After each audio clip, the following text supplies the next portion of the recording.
Given all of the contenders that are out, if this isn't Evan Singleton's best opportunity to get on the podium or actually stake a claim for a title, I don't know what year is.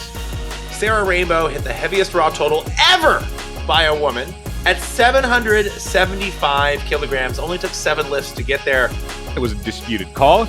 There was a fallout. Hafthor effectively said, I will never do a Giants Live event again. And we haven't seen him since.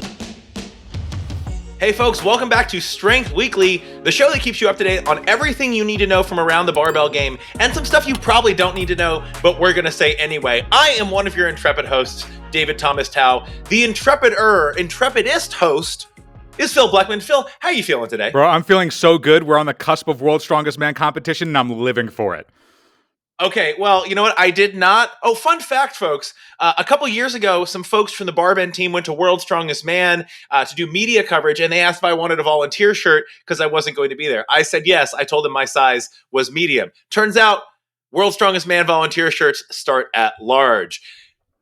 Should have seen that one coming. Anyway, we're going to give our World's Strongest Man predictions, or rather, Phil's going to give his World's Strongest Man predictions because no one cares what I have to say. Other things on today's show include Hafthor Björnsson's competition schedule and a little reminder as to why it doesn't include World's Strongest Man this year, even though he has returned to Pro Strongman.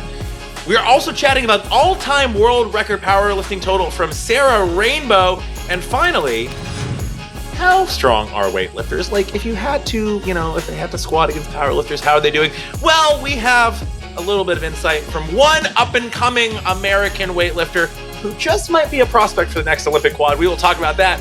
But this episode, folks, I'm going to tell you right now, it's heavily about World's Strongest Man. Phil, the World's Strongest Man roster for 2024, and by the way, World's Strongest Man kicks off in just about a week from the publication of this episode. Few roster changes this year. Martins Licis out as he recovers from a sciatica called injury. Alexei Novikov out as he recovers from an injury sustained at Europe's Strongest Man. Hafthor Björnsson out for let's call it political reasons. That's reasonable. Brian Shaw out because he retired. Happy trails to Brian Shaw. Mateusz Kieliszkowski out. Achilles injury. I forgot about Mateusz. Ouch. So funny. We talked about last episode. The roster was in flux, right? There was all of these big names that were pulling out due to injury. Novikov, 2020 World's Strongest Man. Licis, 2019 World's Strongest Man. Kieliszkowski, 2-time runner-up at the World's Strongest Man. Brian Shaw, for the first time in almost 2 decades, not at World's Strongest Man because he is done with competitive strongman. So a lot has gone on.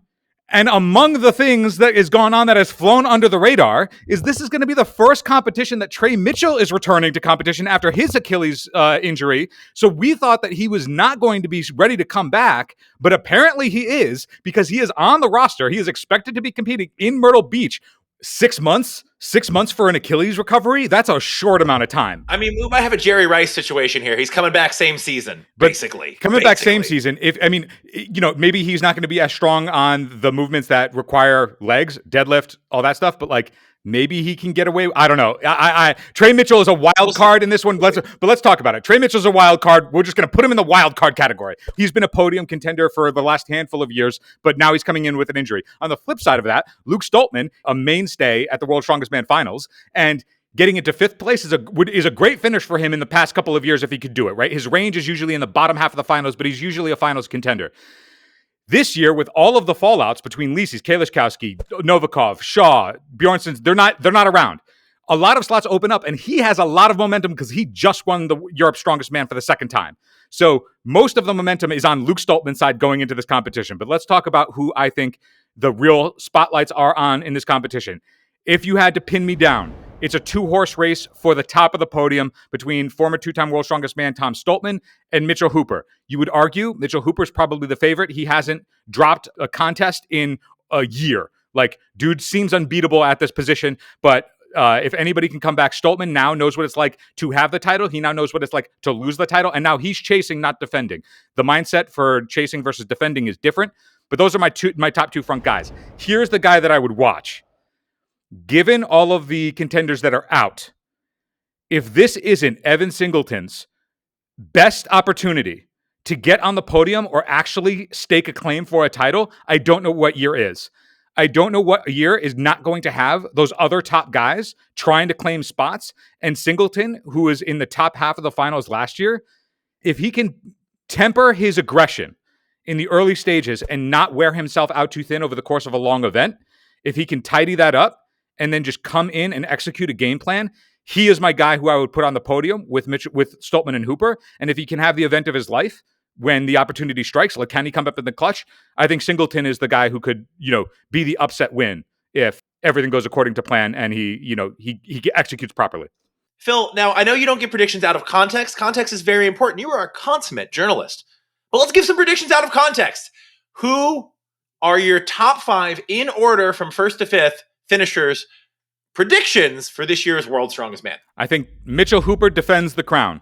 I think Tom Stoltman gets a second silver in a row, which, legacy to be had there. I think Evan Singleton's going to make his first podium. I think he's going to score bronze.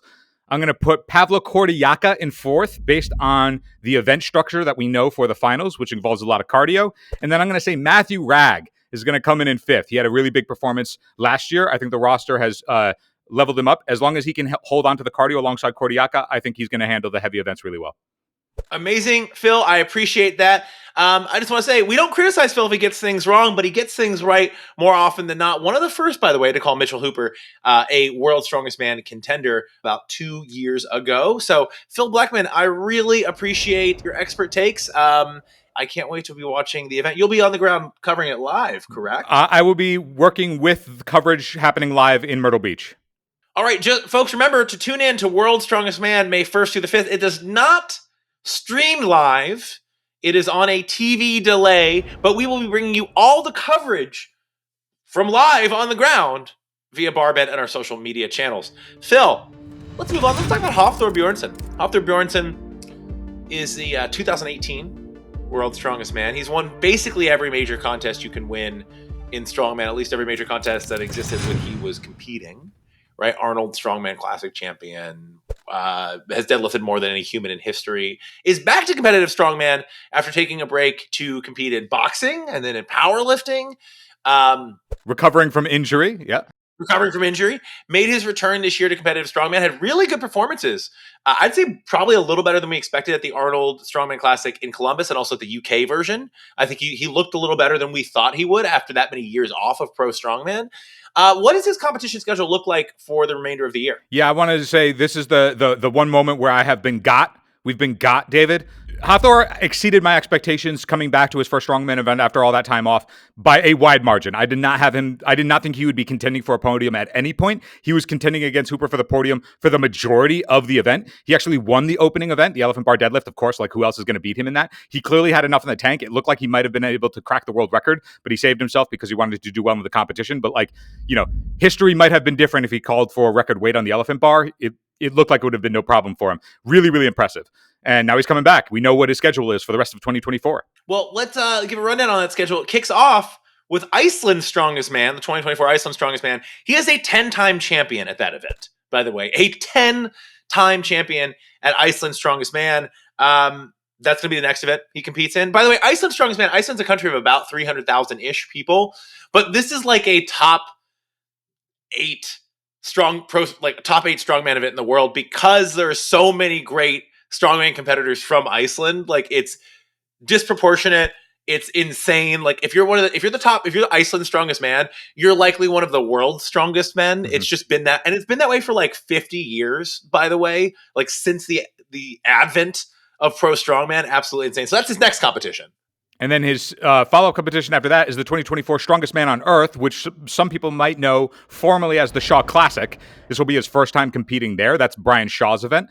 And that's usually a static strength focused event, or more closer to what you would see like at an Arnold Classic and things like that. It's skewed towards the static heavier guys, which means that he should excel in that event. So expect him to do very well there. And then he closes the year with the 2024 Rogue Strongman Invitational. Pretty good looking schedule of events for Hafthor and his return to pro strongman for the rest of the year. One that's missing, World's Strongest Man. Phil, give us a quick primer. We don't got to get crazy political, but let's get a little political here. Why does he not compete in World's Strongest Man? Because as a former champion, he should qualify. He should be able to compete. He should be able to show up and win. He won in 2018. He should be able to show up and compete. He kind of has a lifetime invitation. why won't we see him at World's Strongest Man this year? Yeah, lifetime invitation for any former World's Strongest Man winner. You could see Magnus for Magnuson come back and compete if he wanted to. Big Z, if he wanted to come back, he could do that. They could do that because they are champions. They likely wouldn't make it at qualifying stage, but it would be great to see them anyway. So yeah, the reason for Hafthor not competing at the World's Strongest Man, it's a Giants live event, and there was a falling out back when there was the controversy during the 2017-2018 World's Strongest Man era. A single rep in a Viking press was the difference between Eddie Hall winning in 2017 and Hafthor coming in second. And since then, it was a disputed call. There was a fallout about that call. Then there was documentary and coverage of like what actually went down. He said, she said style stuff. Hafthor effectively said, I will never do a Giants Live event again. And hence, by Giants Live, it pretty much means, for the most part, World's Strongest Man. And we haven't seen him since. And it is unlikely that we will see it until a bridge is mended, whatever bridge that looks like in the actual know of the people who know specifically as to what happened. But that's the short and skinny of it is that's it. Falling out back in 2017, 2018, and we haven't seen him. Well, I love short and skinny because pro strongman competitors are usually not either of those things. So, Phil, appreciate that. I think it was a very diplomatic way to kind of give folks a little rundown of what we had, what we know. And again, we're on the outside looking in. It is a little bit of he said, she said. And so, fun fact: the thing that revolved around that was a Viking press rep, and you know what's coming back in the 2024 World's Strongest Man? The Viking press. The Viking press. Guessed it. The Viking press will always have that air around it at World's Strongest Man, which is why I'm so excited for it. All right, let's move over to the world of powerlifting. Sarah Rainbow at the 2024 World Raw Powerlifting Federation Australia Launceston Toyota Showdown. Sure, I might be butchering that. The Launceston Toyota Showdown. Sarah Rainbow hit the heaviest raw total ever by a woman. She competes as super heavyweight at 775 kilograms. Only took 7 lifts to get there. Her performance on the day only took 2 squat attempts, 285 kilos, and then finished with 315 kilos. Good lift. All 3 bench press attempts were made, finished at 177.5 kilos. And only took 2 deadlift attempts, finished with 282.5 kilos. That 775 kilograms is an all-time world record, the biggest total ever achieved raw by a woman. Now, last week on the show, we talked about Hunter Henderson going for an all-time squat world record, a couple weight classes below super heavy, did not quite make it. Sarah Rainbow here, again, her 315 kilo squat, not the heaviest ever by a woman, by the way, but is able to come away with the heaviest total. And you got to think that she and her coach had that planned out because she only took 7 attempts. She took the exact attempts she needed to come away with that all-time world record total. I don't really have anything else here to say except for good job, Sarah Rainbow. Like, holy cow. Yeah, hell of a performance. I want to just note for the additional detail that this was a Raw with Wraps competition that she competed in. So this is the heaviest Raw with Wraps. I mean, that doesn't change the deadlift, but it does change the squat. But 775 kilograms, the standings as it is now, 775 was 2.5 kilos heavier than the previous all-time world record, which was held by April Mathis at 772.5. And then you have a drop off of 20 kilos before you get to Jessica Springer in the 3rd heaviest ever. So 775 is the new mark all time to beat Raw with Wraps on the women's side. Hell of a performance. And I mean, wear the crown well. Wear the crown well. I mean, again, we don't really have anything like controversial to say here. It was just the only thing clean. to clarify is raw with wraps is different than like raw with sleeves. Wraps, you're going to see folks squat a bit more. That's just the way it is. Wraps give you extra kilos generally for most people. But great job, Sarah Ray. I mean, this is just an upbeat, positive segment. There's not controversy here. The lifts look good. No one got angry on the platform. No one tried to throw a squat rack at the judges that we know of. Good job, Sarah Rainbow. That's the takeaway here. All right, let's keep squatting, but we'll talk about weightlifter squats.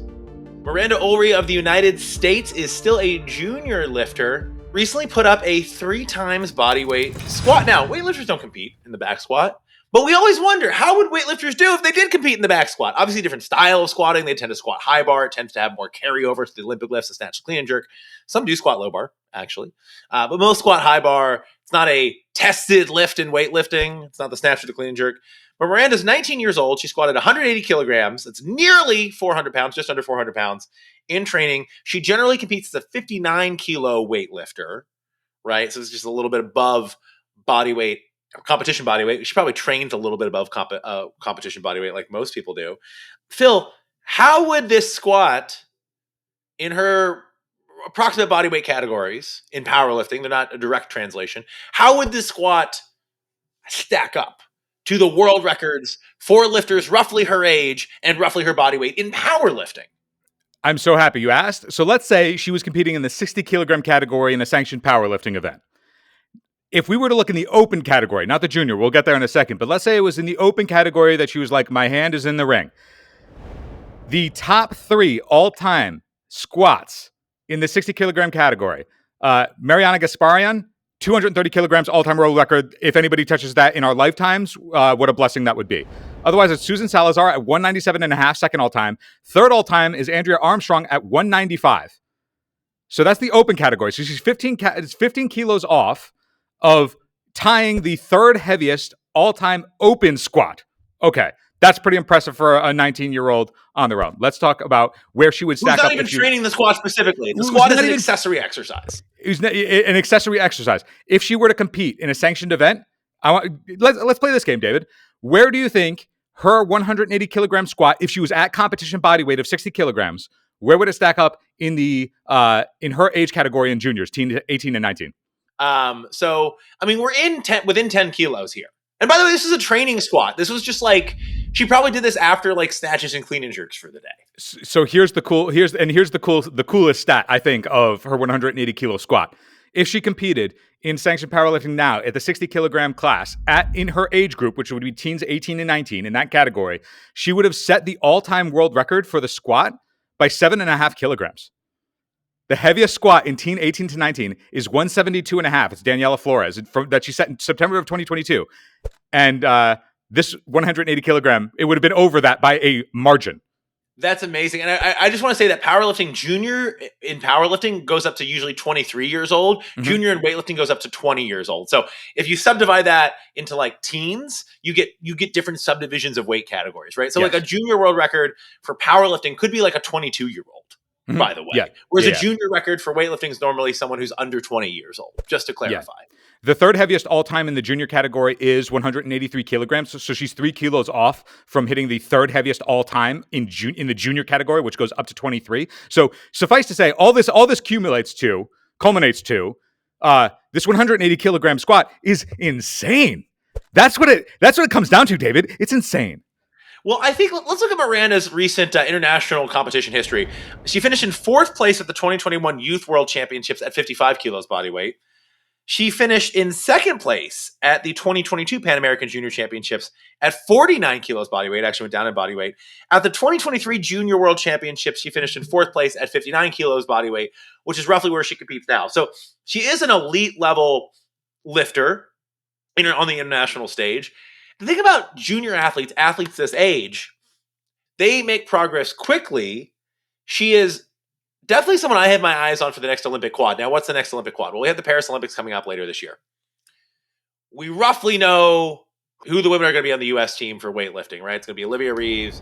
It's going to be Jordan De La Cruz. It's going to be Mary Tyson Lappin. But for the next quad, Los Angeles, weightlifting in Los Angeles in 2028, who's going to compete? We don't know, right?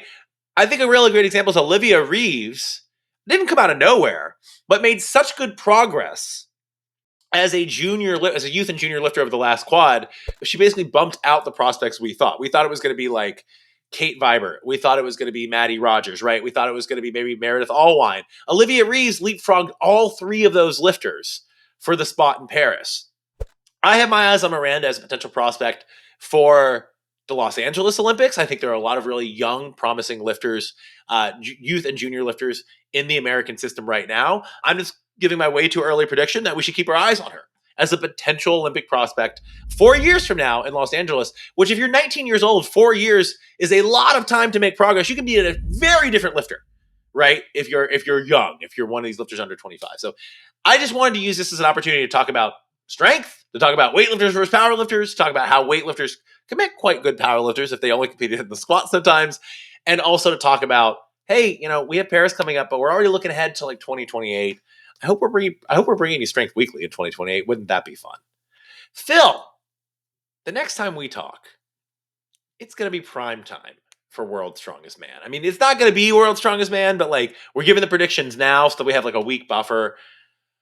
But boy, howdy, is that going to be exciting. Boy, howdy, is that going to be exciting. I mean, if anything, by the time we talk next week, who knows, 5 or 6 more of the strongmen on the roster get injured and withdraw, and we have a whole new roster we're talking about based off how this year has gone so far. So, yes, we should absolutely be getting hyped for the World's Strongest Man this year. If ever there was a time for an upset to happen, or for one of the guys that was not on the top of the radar, they should be in their training camps right now going, this is the best opportunity I have.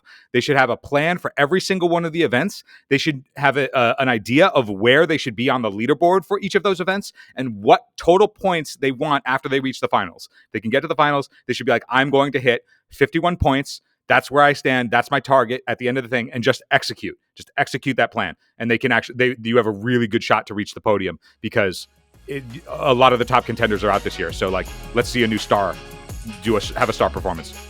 Titles are built upon planning and execution. Until you plan and execute your next championship, I'm David Thomas Dow, joined by Phil Bleckman.